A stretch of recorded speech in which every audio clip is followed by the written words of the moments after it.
बिस्मिल्लाहिर्रहमानिर्रहीम। इय्याक नअबुदु व इय्याक नस्तईन। मेरे पाकिस्तानियों, जब तक ये पैगाम आप तक पहुँचेगा, मुझे ये अरेस्ट कर चुके होंगे और मैं जेल में होऊंगा, तो मेरी आपसे सिर्फ एक ही रिक्वेस्ट है, अपील है कि आपने घरों में चुप करके नहीं बैठना। मैं ये जो जद्दोजहद कर रहा हूँ, ये अपनी ज़ात के लिए नहीं कर रहा, ये अपनी कौम के लिए कर रहा हूँ, आपके लिए कर रहा हूँ, आपके बच्चों के मुस्तकबिल के लिए कर रहा हूँ। अगर आप अपने हकूक़ के लिए नहीं खड़े होंगे, आप ग़ुलामों की ज़िंदगी गुजारेंगे, और ग़ुलामों की कोई ज़िंदगी नहीं होती। ग़ुलाम ऐसे होते हैं जैसे चूंटियाँ ज़मीन पे होती हैं, उनके ऊपर परवाज़ नहीं होती।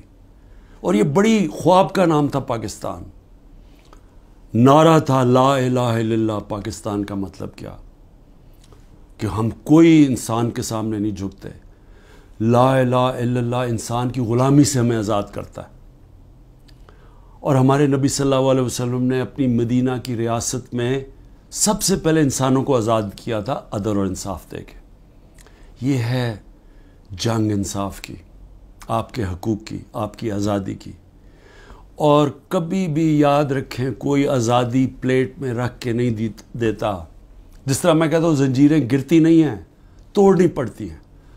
पुरअमन एहतजाज आपने करते रहना है जब तक कि आपको आपका हक नहीं मिलता।